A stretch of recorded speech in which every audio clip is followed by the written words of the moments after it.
ગુજરાતનો દરિયાકાંઠો એ વેપાર અને ગુજરાતની સમૃદ્ધિનું પ્રતીક છે, પરંતુ કેટલાય વર્ષોથી આ દરિયો વેપારને બદલે નશીલા પદાર્થોની હેરફેર માટેનું હબ બનીને રહી ગયો છે. કચ્છમાં હાલમાં જ એક કાર્યવાહી થઈ મોટી, 1000 કરોડનું કોકેન પકડાયું છે અને આખા ગુજરાતમાં તેની ચર્ચા થઈ રહી છે.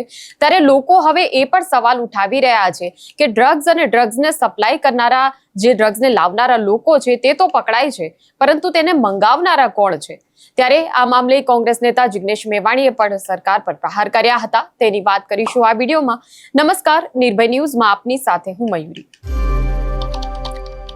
કચ્છમાંથી ફરીવાર મોટી કાર્યવાહી થઈ, જેમાં હજારો કરોડની કિંમતનું ડ્રગ્સ પકડાયું છે. ત્યારે પોલીસની આ કાર્યવાહી એ પ્રશંસાને લાયક તો છે જ, પરંતુ લોકો જે છે ગુજરાતમાં ડ્રગ્સ પકડાય તેની ચર્ચા કરવાને બદલે એ વાતની ચર્ચા વધારે કરી રહ્યા છે કે આટલા કરોડોનું ડ્રગ્સ આખરે મંગાવી કોણ રહ્યું છે. ગુજરાતનો દરિયાકાંઠો કે જે વેપાર અને સમૃદ્ધિનું કેન્દ્ર છે, તેને ડ્રગ્સની હેરફેર માટેનું કેન્દ્ર બનાવનારા આ કયા લોકો છે? લોકો એવા સવાલો ઉઠાવી રહ્યા છે કે પહેલા તમે એ જ લોકોને શોધો કે જે ગુજરાતની અંદર રહીને ઇન્ટરનેશનલ માફિયાને સાથ આપી રહ્યા છે અને આ નશાનો વેપલો ચલાવી રહ્યા છે. ત્યારે આ મામલે કોંગ્રેસ નેતા જિગ્નેશ મેવાણીએ શું કહ્યું તે જોઈ લઈએ. મિત્રો, ગુજરાતની એટીએસ એન્ટી ટેરરિસ્ટ સ્ક્વોડને ખૂબ અભિનંદન. રાજ્યની પોલીસને અભિનંદન કે મુન્દ્રાનો જે દરિયાકાંઠો છે કચ્છમાં, ત્યાંથી 1150 કરોડની લગભગ 1200 કરોડની કિંમતનું કોકેન ડ્રગ્સ આપણા રાજ્યની પોલીસે પકડી પાડ્યું. એ માટે ખૂબ અભિનંદન. હવે સવાલ સમગ્ર ગુજરાત અને દેશની જનતા વતી એટલું પૂછવા માંગુ છું, કયા માણસો હતા જેમણે આ ડ્રગ્સ ઓર્ડર કર્યું હતું? ડ્રગ્સ કોણ લઈને આવ્યું? એમાંના મોટાભાગના લોકોને આપણી પોલીસે પકડી પાડ્યા છે. હવે જાણવાનું એ રહે છે કે કોઈ ગુજરાતનો માણસ હતો કે દેશના અન્ય કોઈ ખૂણામાં બેસેલો માણસ હતો? આ ડ્રગ્સનો ઓર્ડર કોણે કર્યો હતો? એક.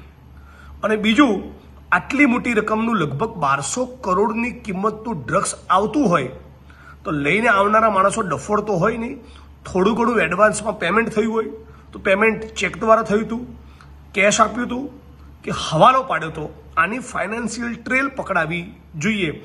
આખા આ ષડયંત્ર સાજિશના મૂળમાં કોણ છે એ કિંગ પિન પકડાય તો આવનારા દિવસોમાં ગુજરાત ડ્રગ્સ મુક્ત બનવાની દિશામાં આગળ વધે અને અગાઉ જે કરોડો અરબોની કિંમતનું જે ડ્રગ્સ પકડાયું એની પણ કદાચ કોઈ કડી મળે.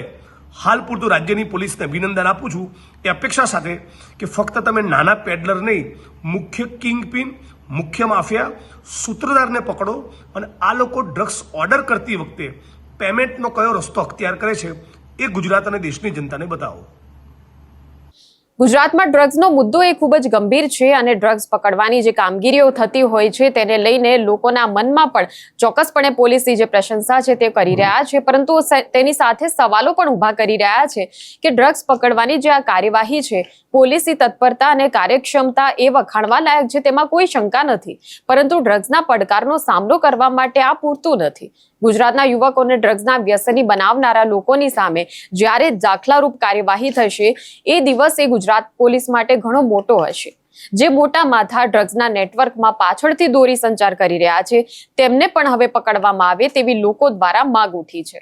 ત્યારે આ મામલે તમારું શું કહેવું છે તે કમેન્ટ સેક્શનમાં અમને જણાવશો અને આ પ્રકારના વિડીયો માટે આપ જોતા રહો નિર્ભય ન્યૂઝ. અમારી ચેનલને લાઇક, શેર અને સબસ્ક્રાઇબ કરવાનું ભૂલશો નહીં. નમસ્કાર.